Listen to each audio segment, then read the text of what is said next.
Hello and welcome to all our viewers in Nigeria and around the world to News Cycle on Global Television, coming to you live from the nation's capital, Abuja.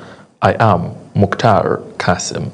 A quick reminder that Global Television is on DSTV channel 365 and on StarTimes channel 276. President Bola Tinubu has ordered the deployment of an army battalion to Kayama local government area of Kwara State following a deadly attack on the Nuku and Woro communities by suspected terrorists. Presidential spokesman Bayo Onanuga, who made this known in a statement, said the troops will lead Operation Savannah Shield to flush out the attackers, as the president condemned the assault and described the gunmen as heartless for targeting defenseless civilians. Kwara State officials say at least 75 residents were killed in the attack, while the president urged stronger collaboration between the federal and state agencies to ensure justice and provide relief for affected communities.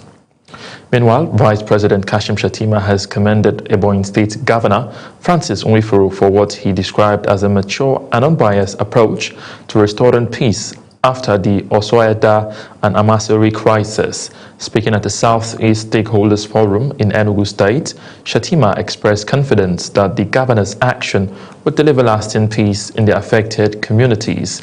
He also urged Southeast leaders to harness the region's mineral resources for development, reaffirming the federal government's commitment to regional growth.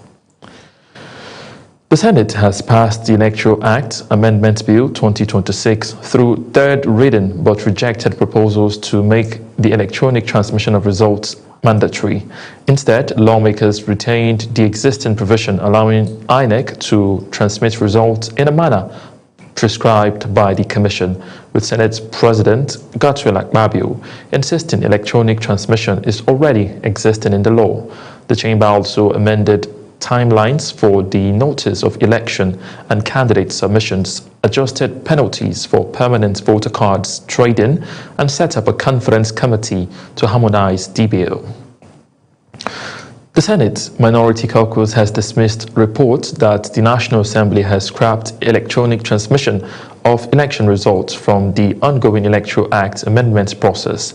The caucus say the provisions was not only retained, but clarified to remove ambiguities in the existing law. National Assembly correspondent Aniete Patrick has more. The Minority Caucus of the Senate has insisted that electronic transmission of election results remains firmly part of the Electoral Amendments Bill currently before the National Assembly.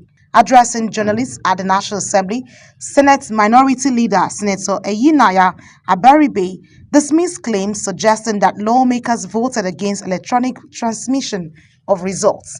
He explained that the Senate merely refined the language of the provision, replacing what he described as the vague term transfer used in the 2022 Electoral Act with a clearer and more explicit reference to electronic transmission. Today, the Senate did not, I repeat, did not pass transfer of results, which was in the 2022 Act, is transmission of results. Is transmission of results. Senator Abaribe further disclosed that an ad hoc committee was constituted to review the electoral reform reports before lawmakers resolved contentious issues during a closed executive session. He also clarified that the harmonization between the Senate and the House of Representatives versions of the bill is yet to be completed, noting that the Senate must first formally adopt its votes and proceedings before the conference committee can fully commence work. Our session, plenary session yesterday, we adjourned, but did not come back to pass the votes and proceedings.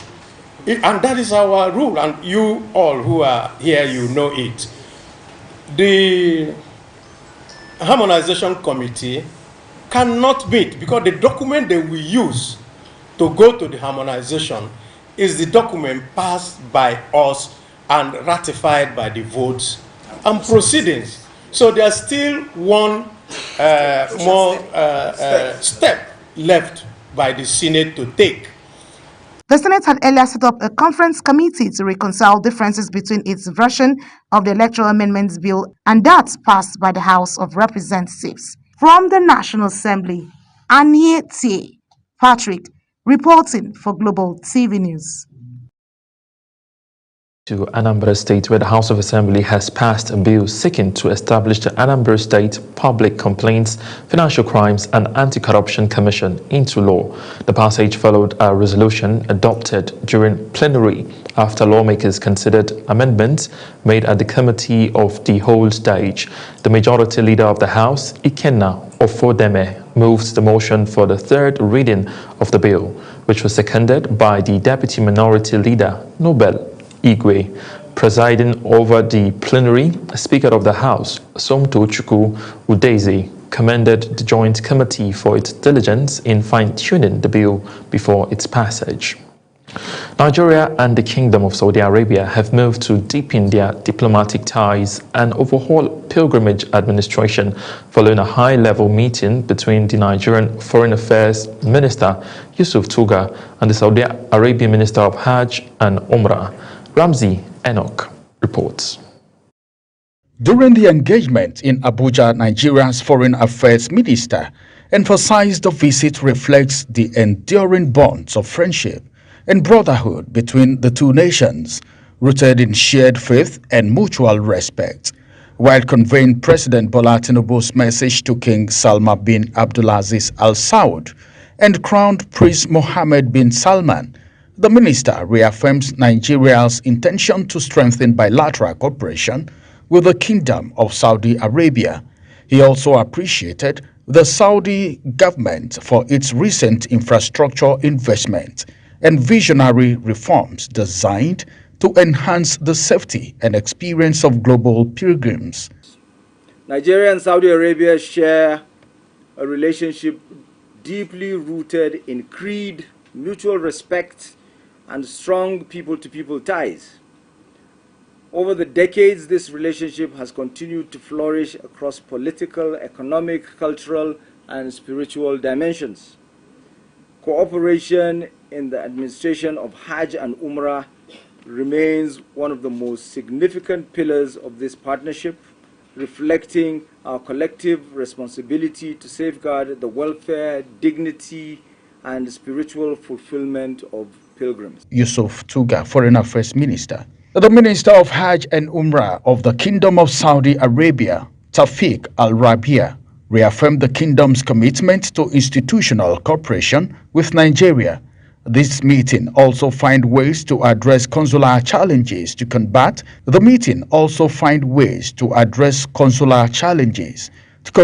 recurring issues like Umrah visas and overstay by Nigerian pilgrims, among others. We also look forward to the continued joint coordination in preparation for the Hajj season of 1447 Hijri, in a manner that enhances operational readiness, contributes to the smooth flow of procedures, and ensures the safety of pilgrims and the quality of services provided to them. Minister of Hajj. Both parties conveyed strong optimism that the discussion would lead to tangible results and further strengthen the already strong ties between Nigeria and the Kingdom of Saudi Arabia. Ramzi Enoch Agbo, Global Television News. Now, as preparations gather momentum for the 2027 general election, the Independent National Electoral Commission (INEC) has expanded Nigeria's political landscape with the registration of 2 new political parties. It, however, expresses concern over deepening leadership crisis within several existing parties. Our correspondent Samuel Odi reports. Details of that report will come to you in our subsequent bulletin. In another development, the Independent National Electoral Commission (INEC) has recognized the FCT Minister Nyesom Wike-backed National Caretaker Committee of the People's Democratic Party (PDP), led by Abdurrahman Mohammed, Dido of Mohammed, and the acting National Secretary Samuel Anyao are part of the party's leadership, attending the first quarterly meeting between the Commission and the political party leaders. The meeting was meant for only national chairmen and the national secretaries of all registered parties recognized by the Commission. The federal government says it is strengthening the implementation of the National Agricultural Growth Scheme and Agro Pocket (NAGSAP) as part of urgent measures to achieve food security and sustainability across the country. This renewed push is being driven through a nationwide partnership with the Bank of Agriculture, covering all 36 states and the Federal Capital Territory. Anita Patrick reports. At a two-day stakeholders review and preparatory workshop in Nasarawa State, the Minister of State for Agriculture and Food Security, Senator Aliyu Abdullahi, said the Tinubu administration has declared an emergency on food and nutrition security to boost production, improve affordability, and stabilize prices. He explained that the NAPSAP program focuses on 6 staple crops: rice, wheat, maize, sorghum, soybean, and cassava, designed to bridge Nigeria's food supply gap. According to the minister, the scheme has recorded over 2.5 million metric tons of food produce across 4 farming seasons. We have been able to achieve the following: a total of 2,536,184 metric tons of various produce were produced across these 4 seasons, with an estimated value of 2,312,746,400,000. The workshop, organized by the NASAP Project Secretariat in collaboration with the Bank of Agriculture, is reviewing past implementation challenges while finalizing a modified framework anchored on transparency, technology, and stakeholder collaboration.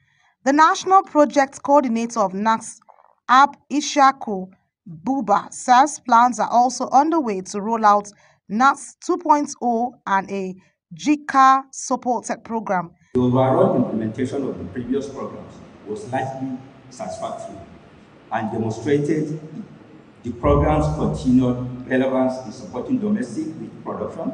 However, operational and governance challenges.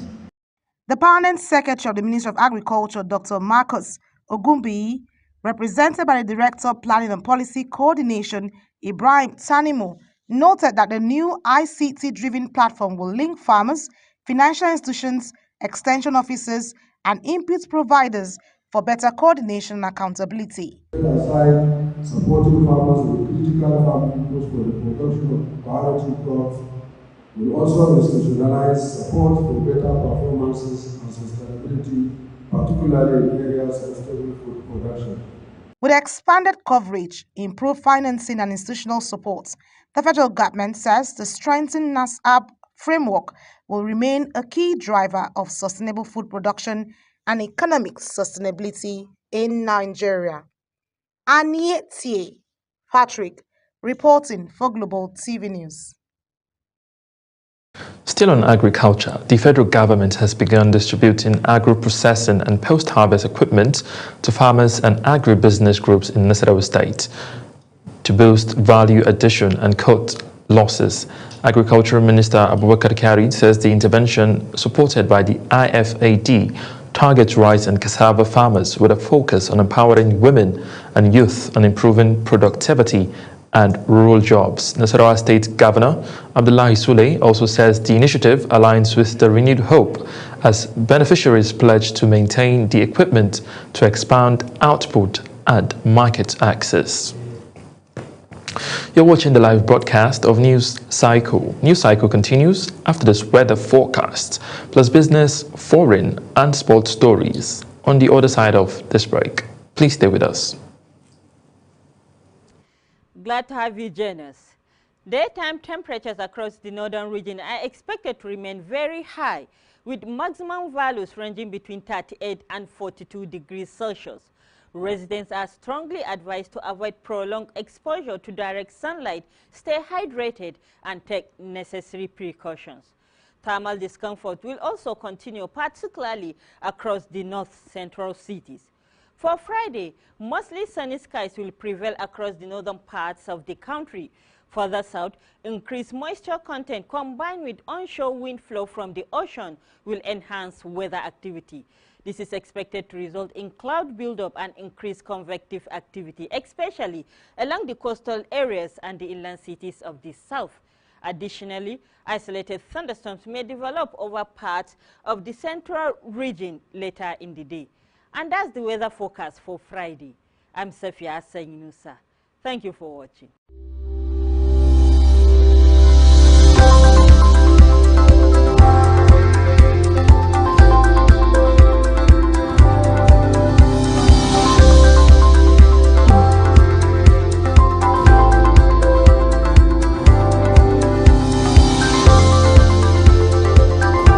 Business. The federal government has discontinued the use of corporate tax credit to fund road construction, insisting that such project must go through the proper appropriation process.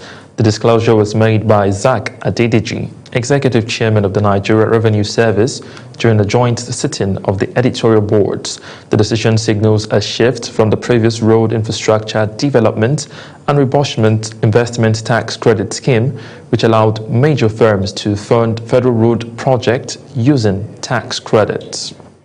In the meantime, the federal government has urged international oil companies operating in Nigeria to take concrete steps to ramp up crude oil production following the country's ambitious target of reaching 2.5 million barrels per day by 2027.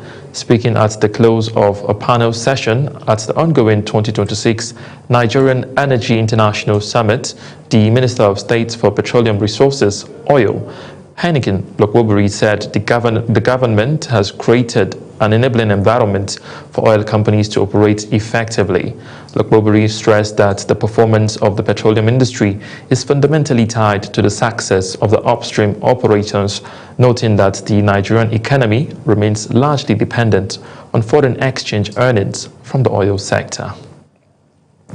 The Naira recorded a modest appreciation at the official forex market in mid-week trading, extending a gradual recovery trend aimed at improving sentiment around Nigeria's macroeconomic outlook. Now, this is according to an official market data released from the Central Bank of Nigeria's website. The strengthening reflects increased stability in official markets pricing, supported by sustained foreign reserves level, policy tightening, and renewed investor confidence driven by recent credit rating actions. And now to the foreign scene. Ghana and Zambia have agreed to abolish visa requirements for each other's citizens, marking a major step towards closer regional integration and easier cross-border movement. The deal was confirmed by Ghana's Foreign Affairs Minister Samuel Ablakwa during President John Dramani Mahama's official visit to Zambia. The three-day trip is focused on expanding diplomatic engagement, strengthening economic partnerships, and fostering stronger ties between the population of both countries.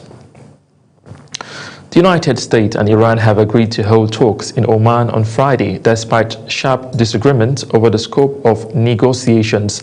Washington insists discussions must include Iran's missile program and regional activities, while Tehran says talks should focus solely on nuclear issues. The talks come amid heightened regional tension and warnings from United States President Donald Trump that military action remains an option.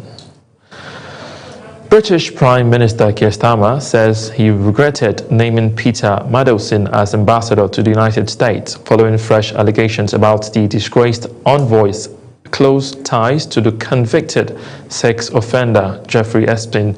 The UK leader is set to release documents linked to the appointment of the former Pierre Mandelson, who's 72, one of numerous prominent figures embarrassed by the revelation of ties to the late U.S. financiers. Zara Unasir reports. Starmer has accused the former minister An EU Trade Commissioner appealing time and time again to reveal the full extent of his relationship with Epstein during betting for the Washington role last year. Starmer's government agreed to submit to the Parliament's Intelligence and Security Committee all documents in connection to the appointment, following growing anger from the opposition and some members of Starmer's All-Labour Party. But I also want to say this. In this country, we will not look away. We will not shrug our shoulders. And we will not allow the powerful to treat justice as optional. We will pursue the truth. We will uphold the integrity of public life. And we will do everything within our power and in the interests of justice to ensure accountability is delivered. The Prime Minister's judgment is under scrutiny following new allegations that Mendelssohn had passed confidential and potentially market-sensitive information to Epstein nearly 2 decades ago. UK police have announced they are probing the claims, which emerged from email exchanges between Mendelssohn and Epstein that revealed their warm relations and financial dealings, as well as private photos.